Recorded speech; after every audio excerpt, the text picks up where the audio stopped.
अऊज़ु बिल्लाहि मिनश शैतानिर रजीम। बिस्मिल्लाहिर रहमानिर रहीम।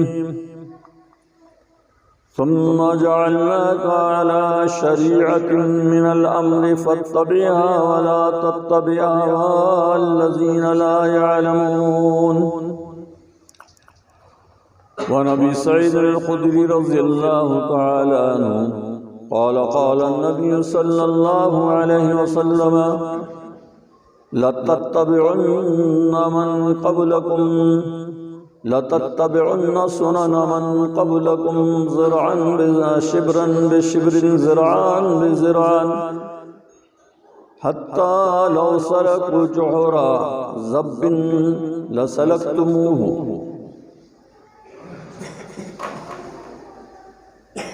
रवाहुल बुखारी। मोहतरम हाज़िरीन जुमा, हम इस बात को अच्छी तरह से जानते और समझते हैं कि एक आदमी अपने काम काज में दूसरे आदमी की नकल कब करता है। एक आदमी अपने काम काज में दूसरे आदमी की नकल कब करता है। यकीनी बात है कि वो आदमी दूसरे आदमी की नकल इसलिए करता है कि उसके पास खुद अपना कोई तर्ज अमल नहीं है, कोई लाहे अमल नहीं है, कोई तरीक़ा और उसूल और ज़ाब्ता नहीं है, या है भी तो अपने उसूल और ज़ाब्ते और तरीक़े से वो नावाकिफ़ है, उसको जानता नहीं है, समझता नहीं है, पढ़ा नहीं है। इसलिए वो अपने तर्ज़ ज़िंदगी में, अपने उसूल और ज़ाब्ते में, अपने रहन सहन में दूसरे की नकल करता है। अपने पास जो उसूल और ज़ाब्ता है और जो तरीक़ा है वो उसको अहमियत नहीं देता है, या ये कि उस पर उसको एतमाद नहीं है, भरोसा नहीं है। क्या ये सही है कि गलत है? कहीं ऐसा तो नहीं है कि अगर मैंने इसको कर लिया तो गलत हो जाएगा और ये कर रहा है तो ये सही है। हमने देखा होगा ना, हमने जो है तालिब इल्मी की ज़िंदगी भी गुजारा, स्टूडेंट्स की ज़िंदगी भी गुजारा है। तलबा इम्तिहान में नकल कब करते हैं? स्टूडेंट्स इम्तिहान में नकल कब करते हैं? उसी वक्त तो करते हैं ना जब वो अपने मैटर को याद नहीं करते, अपने सब्जेक्ट मैटर को पढ़ कर नहीं आते, उनका सब्जेक्ट मैटर उनको याद नहीं रहता, या याद भी रहता है तो उस पर उनको भरोसा और एतमाद नहीं होता, या कभी वो पर्चियाँ और नकल बना के लाते हैं तो वो नकल, वो पर्चियाँ इम्तिहान में फंसती नहीं है, वो मैटर फंसता नहीं है। तो फिर वो क्या करते हैं, दूसरे की तरफ ताक झांक करते हैं, बाजू वाले की तरफ देखते हैं कि ये कैसा लिख रहा है, ये कैसा लिख रहा है, उसकी नकल मारकर खुद ही लिखते हैं। तो बात साफ हुई कि आदमी नकल उसी वक्त करता है जबकि उसके पास ज़ाब्ता हयात ना हो, उसूल और ज़ाब्ता और तरीका ना हो, या उस पर उसका एतमाद ना हो। बिरादरान इस्लाम, आज हम मुसलमानों का शेवा और तरीका नाउज़ु बिल्लाह मिन ज़ालिक बड़े अफसोस के साथ कहना पड़ रहा है कि दूसरों की तरफ हम अपनी निगाहें उठाकर अपनी तर्ज ज़िंदगी को अपना रहे हैं, दूसरों के तरीक़े को अपना कर अपना तरीक़ा बना रहे हैं, दूसरों की तर्ज ज़िंदगी को सही तर्ज ज़िंदगी समझकर उस पर चलने की कोशिश कर रहे हैं, जबकि अल्लाह तबारक व तआला ने अपने इनाम, अपने एहसान और अपने करम से हमें ऐसा साफ सुथरा दीन, ऐसी साफ सुथरी शरीयत, ऐसा साफ सुथरा बेहतरीन मनहज और तरीक़ा इस्लाम की शक्ल में दिया है। क्या हमें उस इस्लाम पर उस तालिब इल्म की तरह यकीन और भरोसा नहीं है जो अपने पढ़े हुए मैटर पर भरोसा और यकीन नहीं करता और दूसरे के लिखे हुए पर नकल करता है। क्या हमें अपने अल्लाह तबारक व तआला की दी हुई शरीयत पर यकीन नहीं है कि ये कामिल और मुकम्मल है? तो हम दूसरे की तर्ज जिंदगी और दूसरे की शरीयत पर चलने की कोशिश कर रहे हैं। क्या बात है, जबकि अल्लाह तबारक व तआला ने हमें ऐसी साफ सुथरी शरीयत दिया है कि उसकी मिसाल पेश नहीं की जा सकती। यकीनन अल्लाह तबारक व तआला ने हमको खैर उम्मत बनाया, हम उम्मतों में सबसे बेहतर उम्मत हैं। अल्लाह तबारक व तआला ने हमको सबसे बेहतर रसूल हज़रत मोहम्मद सरकार दो आलम सल्लल्लाहु अलैहि वसल्लम की शक्ल में आखिरी नबी नायत किया। हमको अल्लाह तबारक व तआला ने आसमानी किताबों में सबसे बेहतरीन किताब कुरान मजीद की शक्ल में अता किया। हम वो थे जिनकी इत्तिबा की जाती थी, हम मजबूत थे। हम वो थे जिनकी तकलीद की जाती थी, हम वो थे जिनकी राह की नकल लोग करते थे, हम वो थे जिनकी तर्ज जिंदगी पर चलने की कोशिश दूसरे करते थे। अल्लाह ने हमको हिदायत का एक मीनार बनाया, एक शमा दिया। क्या बात है, क्या आज हम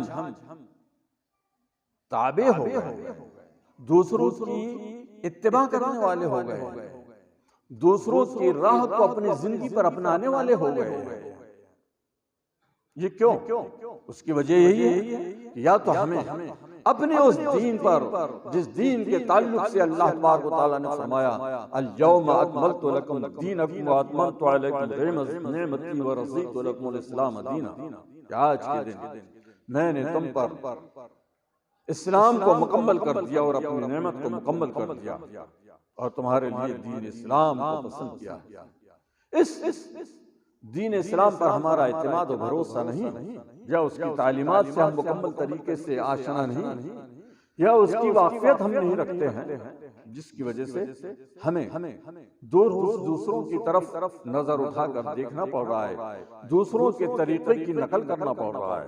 अपने तर्ज जिंदगी को हम छोड़ते चले जा रहे हैं, मफकूद होते चले जा रहे हैं। अल्लाह तबारक व तआला ने हमको वो उम्मत बनाया है, वजअलनाकुम उम्मतन वसतन लितकूनू शुहदा अलन नास व यकून रसूल अलैकुम शहीदा। तुम गवाह लोगों पर मैदान महशर में गवाही दोगे। अल्लाह तबारक व तआला ने तुमको वो उम्मत बनाया है, लोगों के अमाल पर, अंबिया किराम अलैहिस्सलातु अजमईन की मिशन पर तुम गवाही दोगे। अल्लाह का रसूल सल्लल्लाहु अलैहि वसल्लम तुम पर गवाही देगा। तुम्हारा ये मकाम और ये दर्जा। उसके बाद हम जो है वो लोग हैं जो दूसरों के इताअत और दूसरों के नक्शे कदम पर चलने का मिजाज अपने अंदर रखते हैं। क्या बात यह है कि हम आज उस इस्लामी तहजीब, वो इस्लामी कल्चर, वो इस्लामी सकाफत, वो इस्लामी तमद्दुन, वो इस्लामी संस्कृति और वो इस्लामी सभ्यता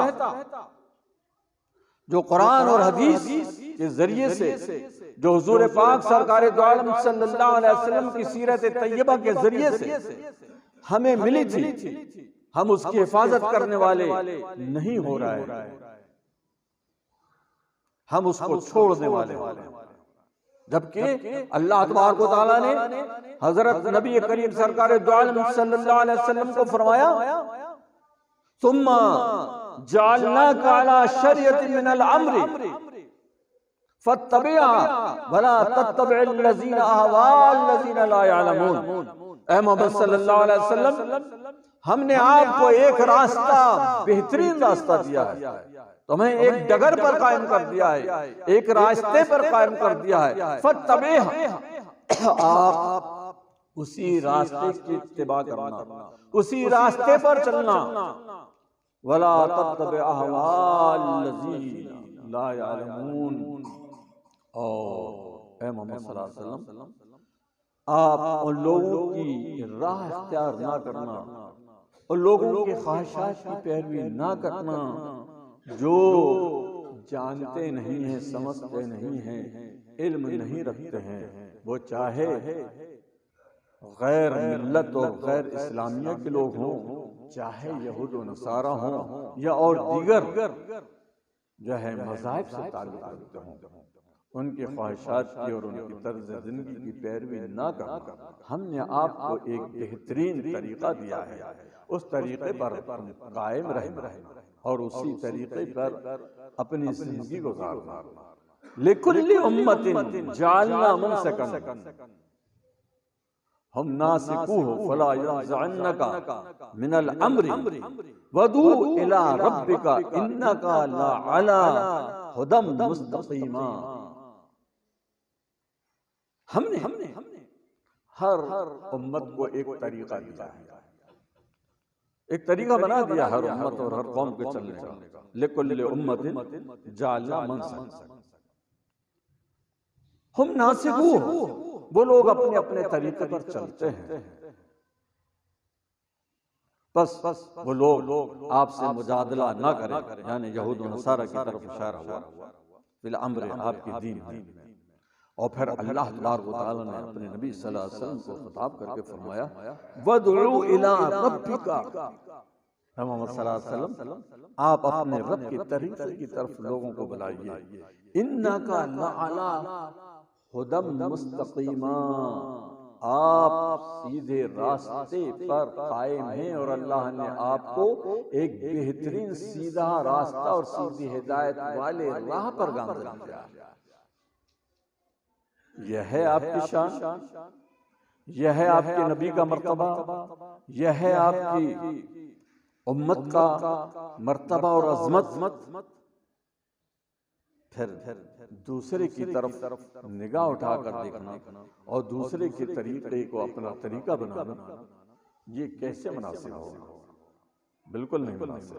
हम इसके मोहताज नहीं हैं कि हम दूसरे की नकल मारें। मोहताज तो वो है जिसके पास कुछ ना हो, जिसके पास तरीका जिंदगी ना हो, वो मोहताज है। अपनी मोहताजी का इज़हार करते हुए दूसरे की तरफ नजर उठाता है, बेकसी और बेबसी। अल्लाह ने हमको ये तरीका दिया है, इस तरीके को हमें अपना कर अपनी जिंदगी का राहमल तय करना है। हम आज इस्लामी तहजीब और कल्चर से दूर होते चले जा रहे हैं।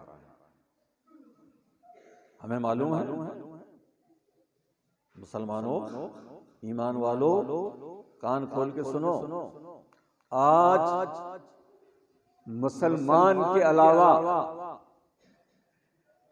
हर कौम, मुसलमान के अलावा हर कौम अपनी तहजीब, अपना कल्चर और अपनी संस्कृति और अपनी सभ्यता की हिफाजत के लिए फिक्रमंद है। उसके लिए तगोदो कर रही है, कोशिश कर रही है कि हमारी तहजीब, हमारा कल्चर, हमारी संस्कृति, हमारी सभ्यता खत्म ना होने पाए। क्यों? इसलिए कि तहजीब और संस्कृति और सभ्यता और सकाफत से ही हर कौम की शनाख्त और पहचान होती है, इम्तियाज होता है, फर्क मालूम होता है कि आप कौन से कौम के हो। एक गोंडी समाज का फर्द है, वो भी अपनी गोंडी संस्कृति और गोंडी तहजीब और कल्चर और सभ्यता के बचाने के लिए कोशा हैं और उनकी मुख्तलिफ तंजीमें और तहरीकें काम कर रहे हैं। उनकी जुबान की हिफाजत की उनको फिक्र है। गोंडी बोली कि हमारी ये तहजीब है, हमारा कल्चर है, हमारी संस्कृति है, इसी से हमारी पहचान है, इसी से हमारी शनाख्त है। अगर ये खत्म होगी तो हमारी कौम की शनाख्त और पहचान खत्म हो जाएगी। यही नहीं, आज हुकूमतें,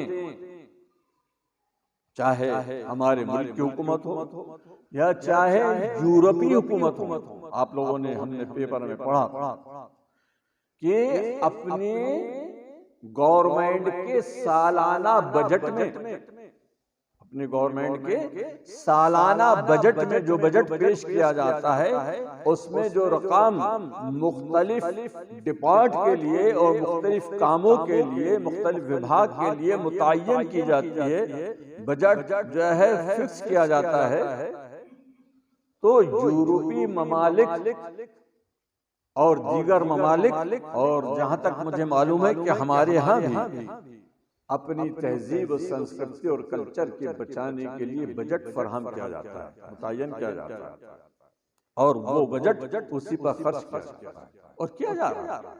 हमें आपको नहीं मालूम क्या जा रहा है, और वो एकतरफा हो रहा है, जो उनकी मर्जी में आ रही है कर रहा है।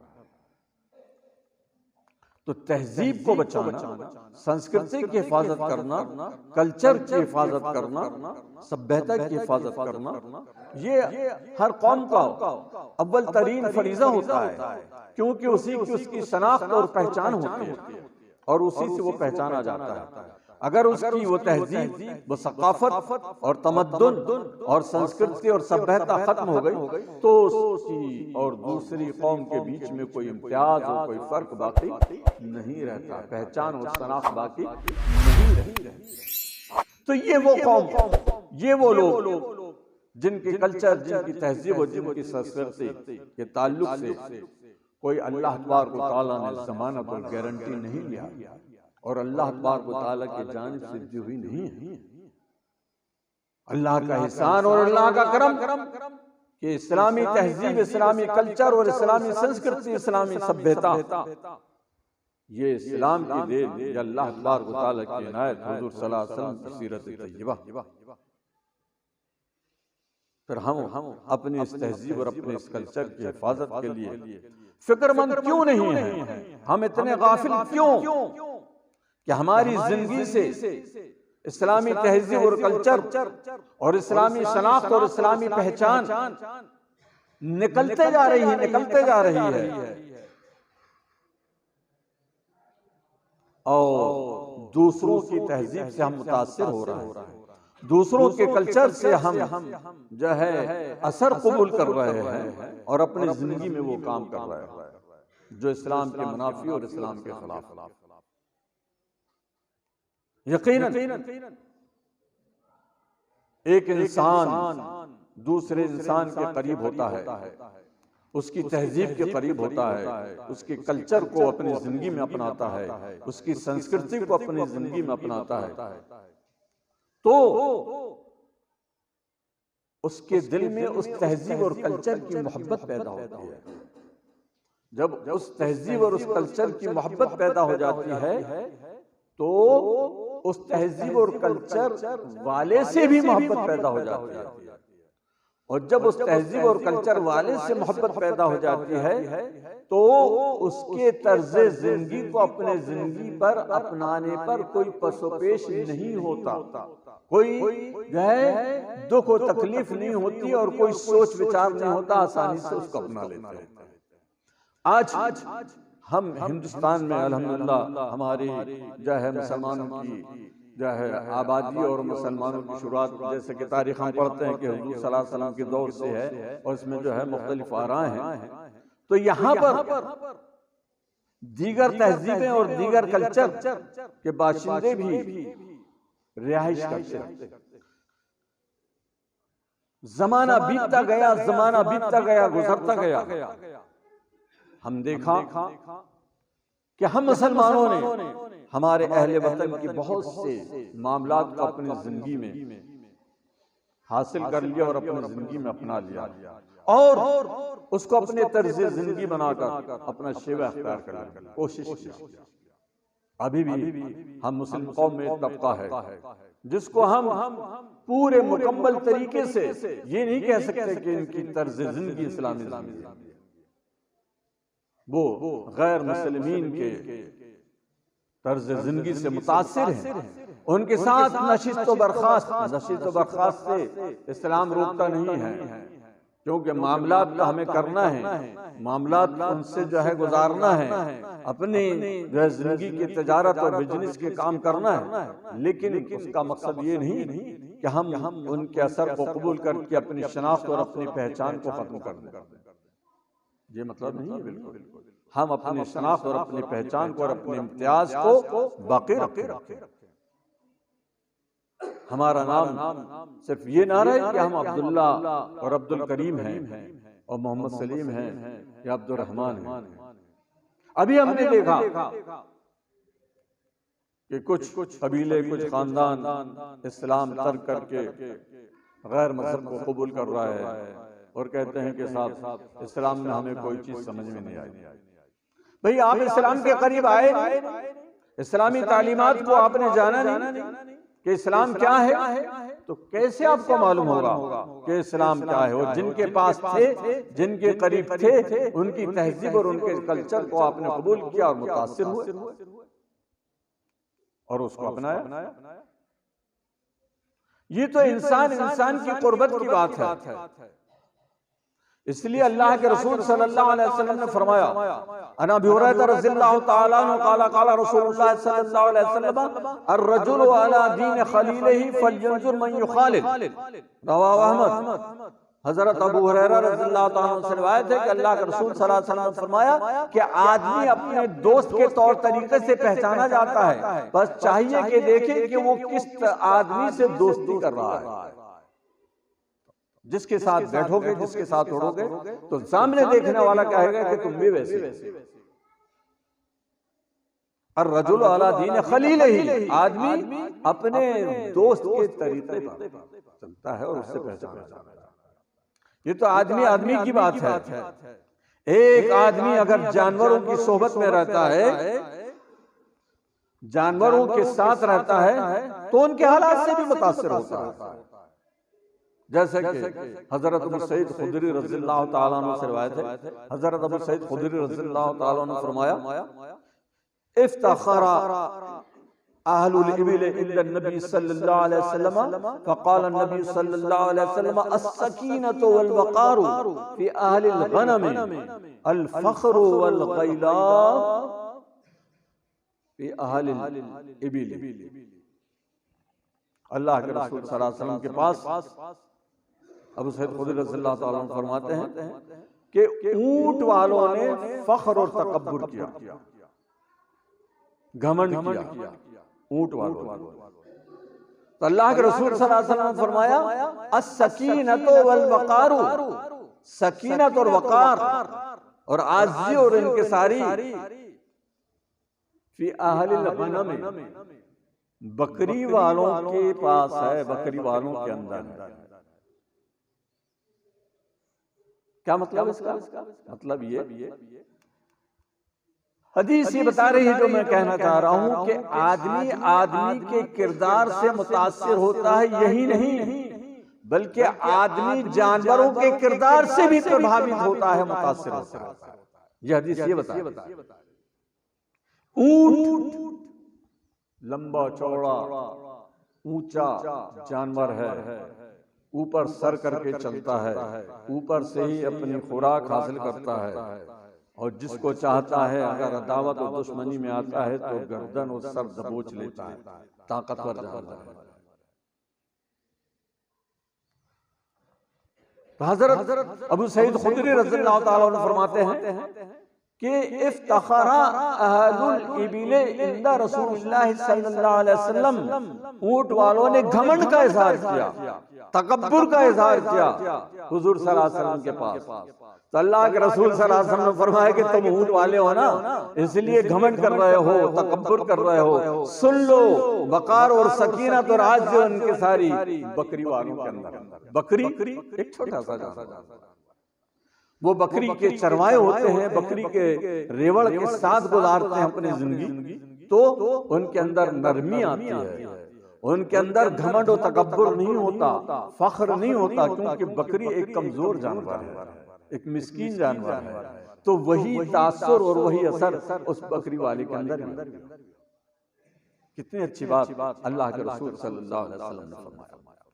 तो जिन लोगों के तासुर से और जिन लोगों के असर से हम अपनी जिंदगी को बदलने की कोशिश करते हैं ना, यह हमारी कमजोरी है, यह हमारी भूल है। शरीयत इस्लामिया ने हमको एक बेहतरीन तरीका दिया एक दफा हजरत उमर फारूक रज़ियल्लाहु ताला अन्हु हुजूर सल्लल्लाहु अलैहि वसल्लम की खिदमत में हाजिर हुए और तौरात और इंजील की कुछ अच्छी अच्छी बातें हुजूर सल्लल्लाहु अलैहि वसल्लम के सामने पेश किया कि देखिए अल्लाह के रसूल सल्लल्लाहु अलैहि वसल्लम तौरात और इंजील में ये अच्छी अच्छी बातें लिखी हैं।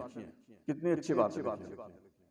हुजूर सल्लल्लाहु अलैहि वसल्लम का चेहरा गुस्से से सुर्ख हो गया और कहा, क्या उमर फारूक तुम इसको अपनाने की कोशिश करते हो, जबकि मैंने तुम्हारे पास एक साफ सुथरी शरीयत, अंडे की तरह साफ सुथरी शरीयत लेके आया हूं।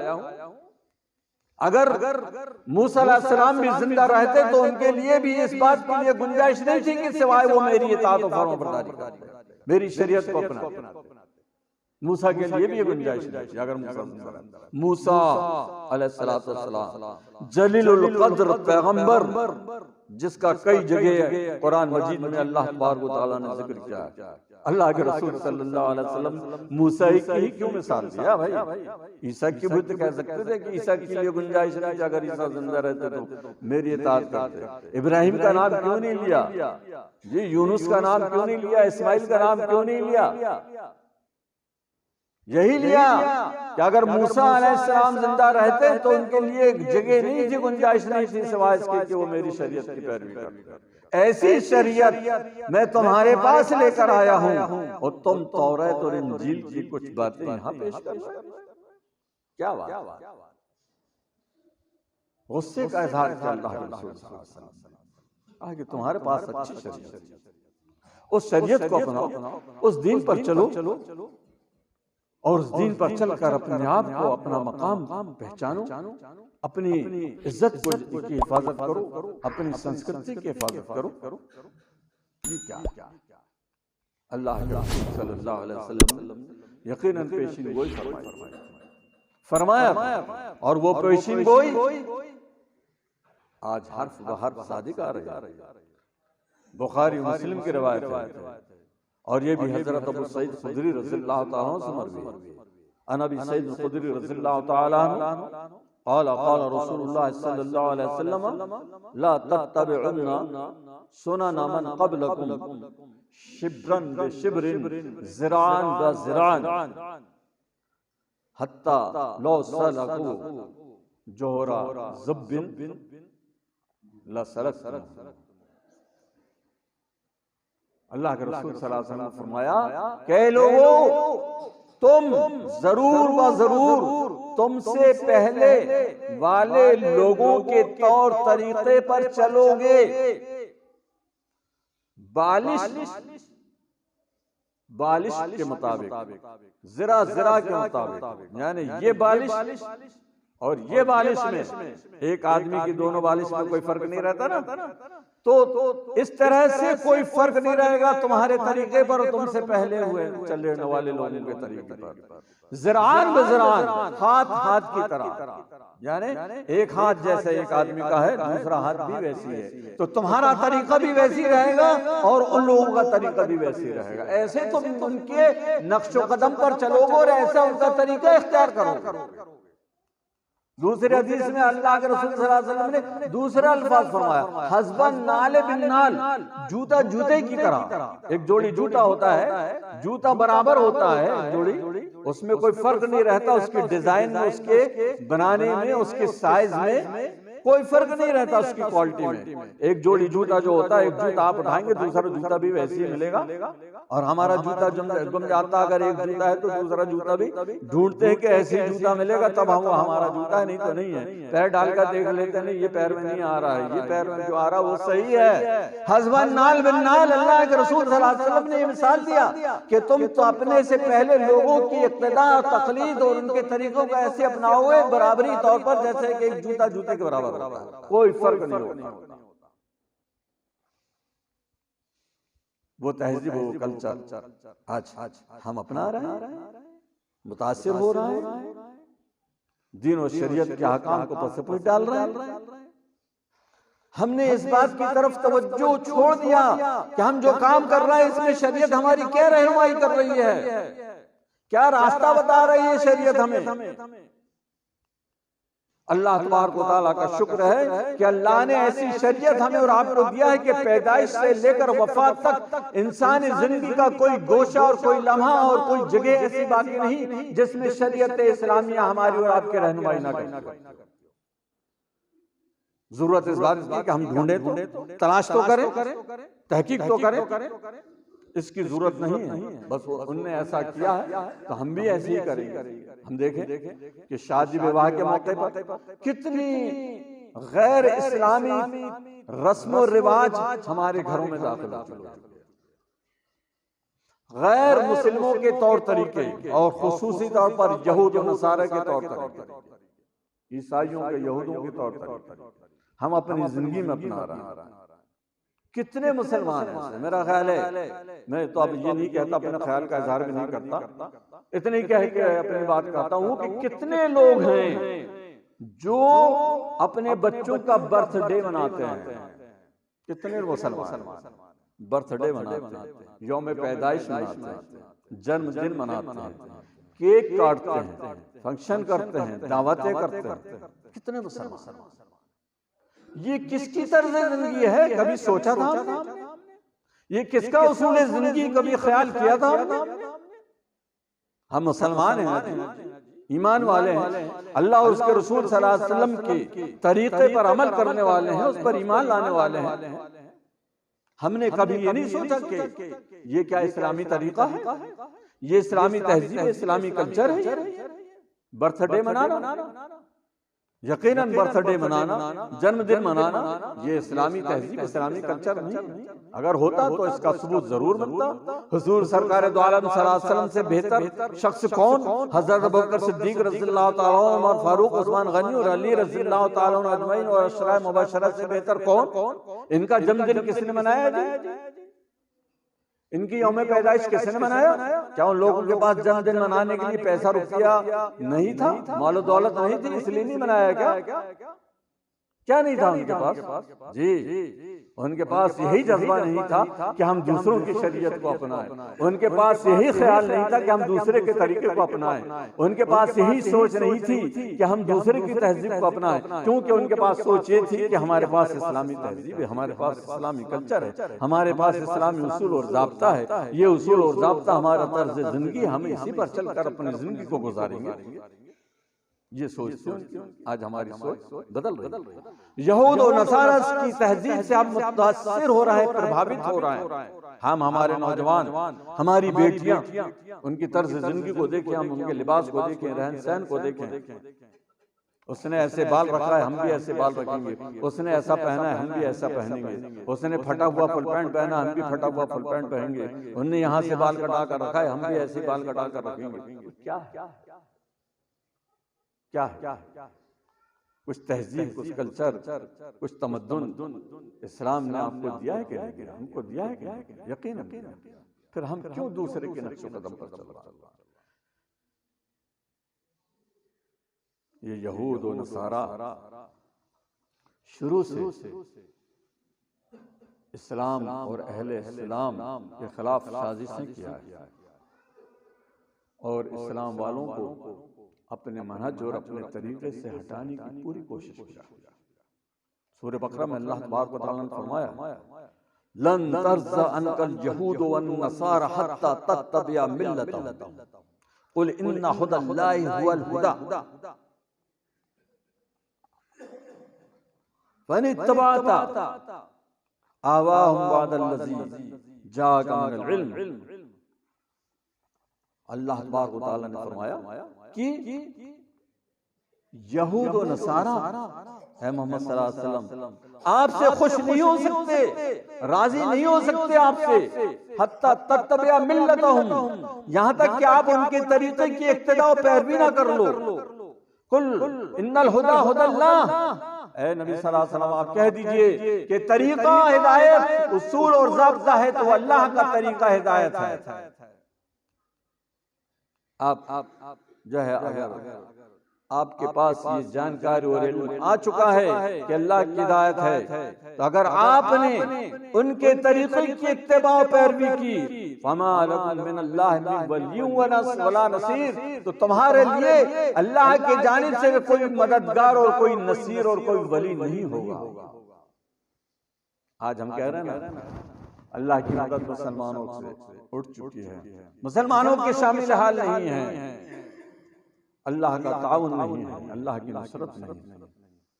अल्लाह ताला फरमा रहा है कि अगर तुमने यहूद और नसारा के तरीके को अपनाए और उनकी पैरवी किया तो तुम्हारे लिए कोई मददगार नहीं होगा, कोई वली नहीं होगा।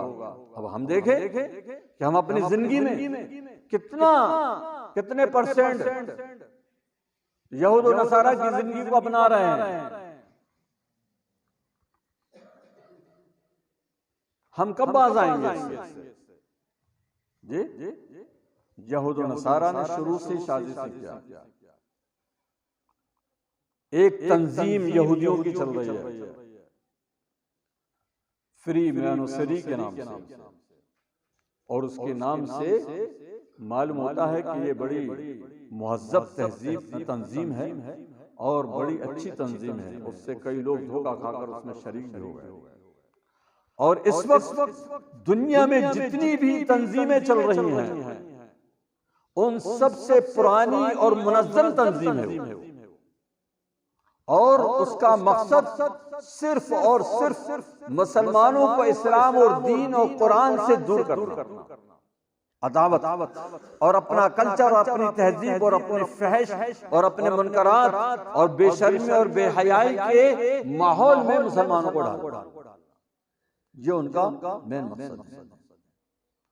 और इसके क़याम के ताल्लुक से लोगों ने लिखा है कि ये कब कायम हुई, मुख्तलिफ आरा दिया है, मुख्तलिफ राय दिया है।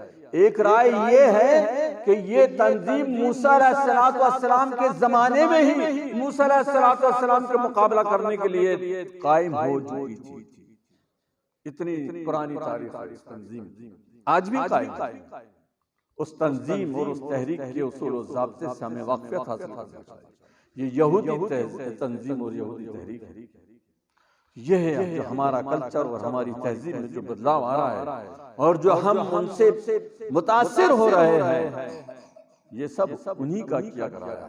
और हमने अपनी तालीम को, अपने कल्चर और अपनी तहजीब को फरामोश कर दिया। अल्लाह तबारक व तआला से दुआ है कि खुदावंद कुद्दूस हमें सही तर्ज जिंदगी अपनाने की तौफीक इनायत फरमाए। इस्लाम पर, शरीयत इस्लाम पर, मोहम्मद सल्लल्लाहु अलैहि वसल्लम की सीरत तय्यबा सल्लल्लाहु अलैहि वसल्लम पर हमें अपनी ज़िंदगी गामज़द करने की तौफीक इनायत फरमाए। आमीन। और इन दीगर तहजीब और दीगर कल्चर और दीगर तौर तरीके से हमें इज्तिनाब करने की तौफीक इनायत फरमाए। आमीन। व आखिरु दाअवाना अनिल हम्दुलिल्लाहि रब्बिल आलमीन।